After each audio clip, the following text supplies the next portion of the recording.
लोग तो ऐसे हैं कि तुम्हारा 2000 का असली नोट भी तुमसे लेके कहेंगे अबे नकली है फेंक दे, नकली है फेंक दे। और अगर तुमने फेंक दिया और अगर तुमने फेंक दिया तो तुम महामूर्खानंदो। इसलिए अगर तुम्हारे पास नकली नोट है तब तो फेंको, और अगर तुम्हारे पास असली नोट है तो लाख लोग कहते रहें कि ये नकली है, नकली है, नकली है, भाई साहब उसकी कीमत कम नहीं होगी। नहीं तो करके देख लेना, आजकल तो 2000 के नोट बंद हैं। 500 का असली नोट लेना और पूरे परिवार को बोल देना, पूरे मोहल्ले को बोल देना कि सब बोलो मिलके कि ये नोट नकली है। पूरा मोहल्ला, पूरा शहर, पूरा देश भी बोलेगा ना कि ये नकली है, तब भी 500 रुपए का माल ले आओगे दुकान से खरीद के। क्योंकि असली चीज किसी के कहने से नकली नहीं हो जाती है। जो उस असली को नकली कह रहा है वो मूल गवार है, वो मानसिक रोगी है, वो निकम्मा है जो असली को नकली मान रहा है। तुम मत बन जाना निकम्मे, तुम मत हो जाना मानसिक रोगी, तुम मत बन जाना मूर्ख। मूर्खों की कमी नहीं है संसार में जो असली को नकली कहते हैं। कबीर साहब ने बोला है ना, निरंजन धन तेरा दरबार। ये निरंजन के चेले हैं, ये काल के दूत हैं। ये कहते हैं ज्ञान अज्ञानी को परम विवेकी और ज्ञानी को मूल गवार, निरंजन धन तेरा दरबार। यानी ये तीन लोग है मेरे भाई। यहां पर अज्ञानियों को तो विवेकी बोला जाता है, परम विवेकी। देखो, पत्थर पूजने वाले परम विवेकी कहला रहे हैं, पानी में दूध फेंकने वाले परम विवेकी कहला रहे हैं, पत्थर के आगे अगरबत्ती घुमाने वाले महाविवेकी कहला रहे हैं, ये 52 अक्षरी नाम जपने वाले, कोई राधे राधे, कोई राम राम, कोई अल्लाह अल्लाह, कोई वाहिगुरु वाहिगुरु, परम विवेकी कहला रहे हैं। और आत्मा का ज्ञान रखने वालों को मूल गवार बोला जा रहा है। इसीलिए बोला है अज्ञानी को परम विवेकी, ज्ञानी को मूल गवार, निरंजन धन तेरा दरबार। अब बताओ, इसलिए कोई क्या बोलता है उसको फेंको, उसको फेंको, छोड़ो उसको। एक कान से सुना दूसरे से निकाला, बल्कि सुनना ही नहीं है। अगर कोई सत्य ज्ञान का विरोध करता है उसको सुनना ही नहीं है, क्योंकि वो उससे पैसे कमाना चाहता है। वो YouTube पे वीडियो डाल के मेरे नाम से मेरी फोटो लगा के तुम्हें आकर्षित करके पैसा कमाना चाहता है। अब तुम उसको सुनोगे तो पैसा कमा के दे रहे हो तुम। वो एक तो तुम्हें बेवकूफ बना रहा है और उसके बाद तुमसे ही पैसे कमा रहा है। तो भाई साहब, इससे अच्छा है कि उसको ब्लॉक मारते जाओ, अनसब्सक्राइब करते जाओ। जहां लगे कि सत्य ज्ञान से कोई विरोध कर रहा है, एक बार सुन लिया, 2 बार सुन लिया, पता लग गया कितने पानी में है, तत्काल त्याग दो, तत्काल त्याग दो। तब ये अपने आप शुद्ध हो जाएंगे, अपने आप ठीक हो जाएंगे। समझो, तो ये धर्म युद्ध है भाई, ये तो चलता ही रहेगा। समझो, ये तो सत्य असत्य का युद्ध चलता ही रहेगा। असत्य को त्यागना है और सत्य को जानना है, यही परम लक्ष्य होना चाहिए। वैर विरोध किसी से नहीं होना चाहिए, वैर विरोध मन में नहीं रखना है, क्योंकि अगर तुमने वैर विरोध मन में रख लिया तो भाई साहब तुम्हारी मुक्ति नहीं हो सकती। बिल्कुल सिंपल सा फार्मूला है, भले तुम कितना परमात्मा परमात्मा करते रहो, अगर तुम्हारे मन में किसी के लिए छल है, कपट है, तुम्हारे मन में किसी के लिए गुस्सा है, किसी के लिए तुम्हारे अंदर जहर भरा है, तो इसका मतलब तुम पक्का मरोगे, क्योंकि तुम्हारे अंदर जहर है। अब जहर मारेगा ही, अमर तो करेगा नहीं। इसलिए ठीक है, ज्ञान युद्ध होना चाहिए, लेकिन अगर किसी को यह सोच के कि वो मेरा दुश्मन है, मेरा विरोधी है और ऐसा है वैसा है करके तुम ज्ञान युद्ध कर रहे हो, तो तुम अपनी बर्बादी कर रहे हो भाई। तुम्हें 84 की टिकट तुम्हारी कट जाएगी।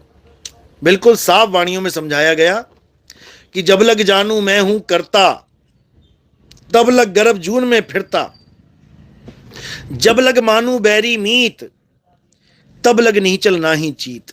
बिल्कुल सिंपल, बिल्कुल सिंपल। यानी ज्ञान युद्ध करो, अच्छी बात है, लेकिन एक दूसरे को बैरी समझ के नहीं। जग में बैरी कोई नहीं, तेरा बैरी मन। जो तुम्हारे अंदर मन बैठा है ना, यही तुम्हारा बैरी है, यही तुम्हें 84 में लेके जाएगा। ना तो मैं लेके जाऊंगा, ना कोई और लेके जाएगा। तुम्हारे कर्म, तुम्हारा मन, तुम्हारे संस्कार, ये तुम्हें अपने आप 84 में लेके जाएंगे, और बचाने वाले भी यही हैं। अगर तुम्हारे कर्म अच्छे हैं, तुम्हारे संस्कार अच्छे हैं, तो परमात्मा सब पे दया करेगा, सबको सार शब्द का भेद मिलेगा, सबको ज्ञान मिलेगा। और अगर तुम दोषी हो गए, किसके? परमात्मा के। अगर तुम दोषी हो गए, किसके? मालिक के, जीवों के। अगर तुमने उनको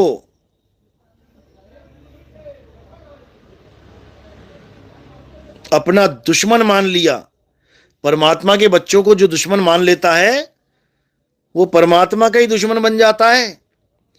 तुम्हारे बच्चों से अगर कोई दुश्मनी रखता है, तुम्हारे बच्चों को कोई सताता है, तो क्या तुम्हारा वो प्रेमी हो सकता है? क्या तुम्हें वो प्यारा लगेगा? समझ लो, तुम्हारे बच्चों को कोई मारे, तुम्हारे बच्चों को दिन रात परेशान करे, तुम उसका जीना हराम कर दोगे। और अगर तुम किसी को ऐसे तड़पा रहे हो, तुम ऐसे किसी को उलझा रहे हो, तुम ऐसे किसी के लिए अपने भाव रख के बैठे हो, तो तुम्हारी दुर्गति कर देगा मालिक।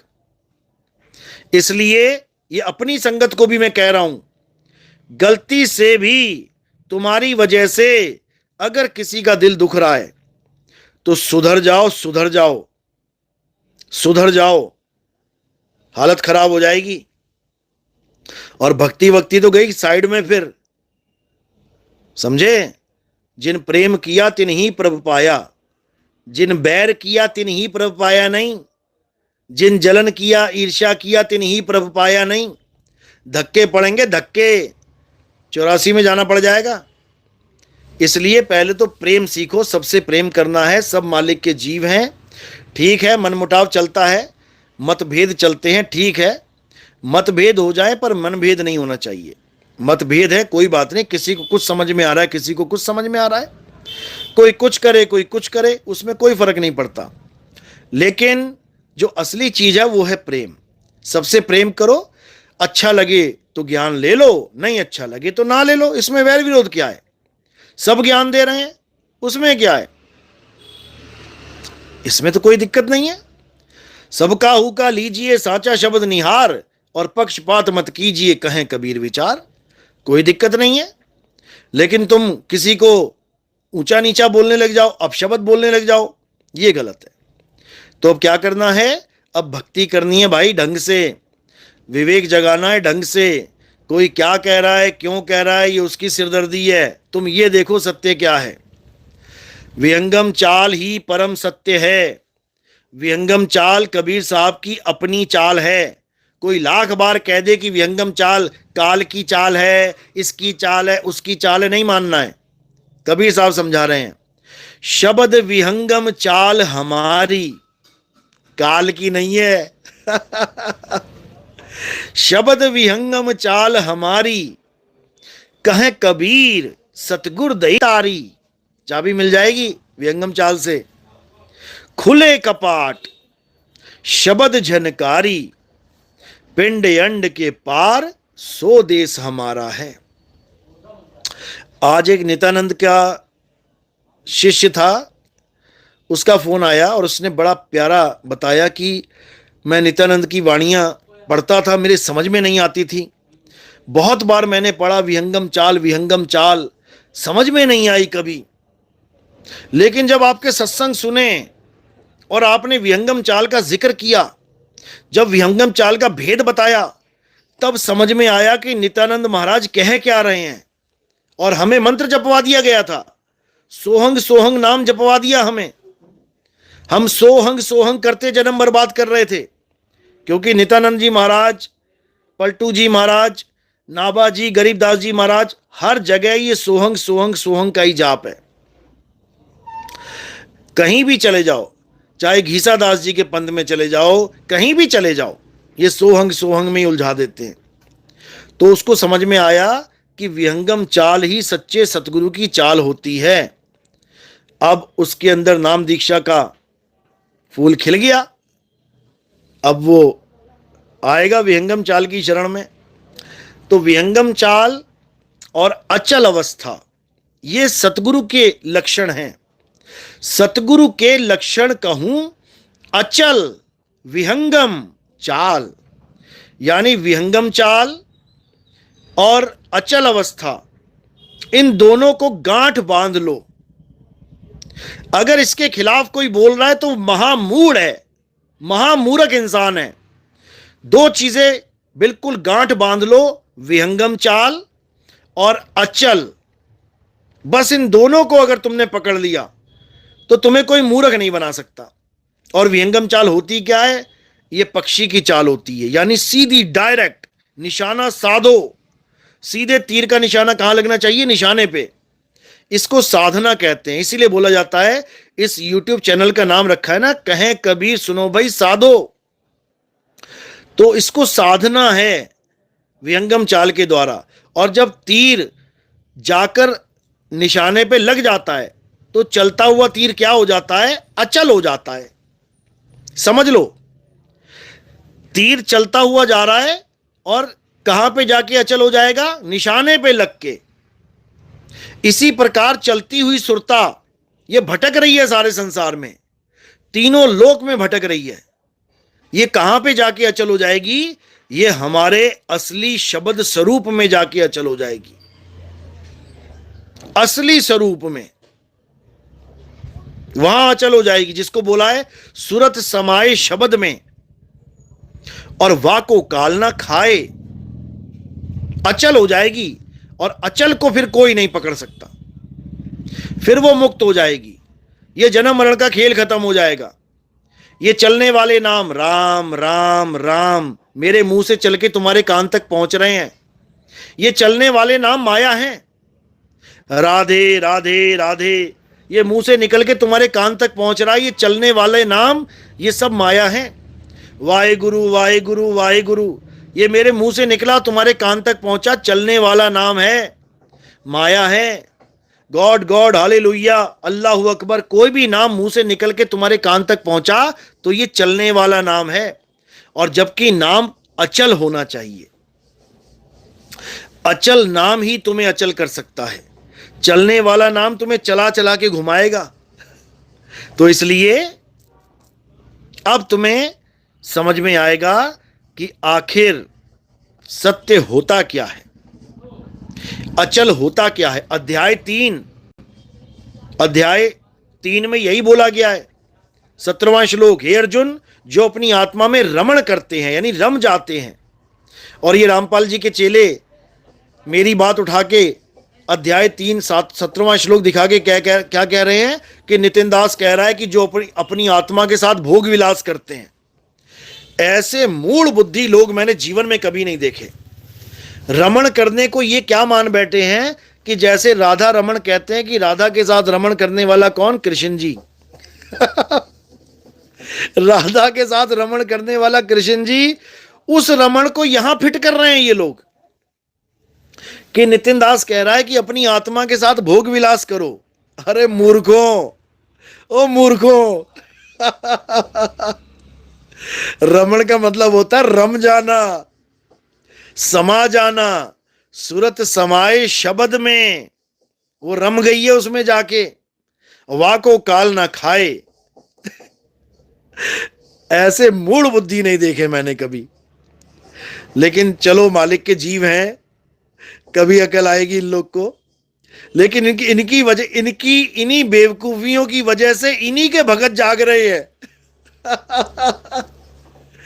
इन्हीं की डिबेट सुन सुन के कहते कितने बड़े बेवकूफ हैं ये लोग, हम किनके साथ जुड़ गए थे गलती से, अब सही रास्ता समझ में आया है। तो ये चौधरी बन रहे थे, बड़े ज्ञानी बन रहे थे, लेकिन इन्होंने अपने ही पैर पे ऐसा कुलाड़ा मार लिया, इनके हजारों लाखों जीव इनसे टूट गए, इनके नकली नामों को छोड़ दिया, अब असली नाम के शरण में आए हैं। समझो। तो अब क्या करना है, अब अचल अवस्था को जानना है। अचल, अचल का मतलब जो चलने में नहीं आता। आवे न जावे, जन्मे नहीं मरे, सो निज पीव हमारा हो। समझ लो। चलो अब 1 घंटा होने वाला है। अब अगली वार्तालाप होगी कल परसों, मिलेंगे।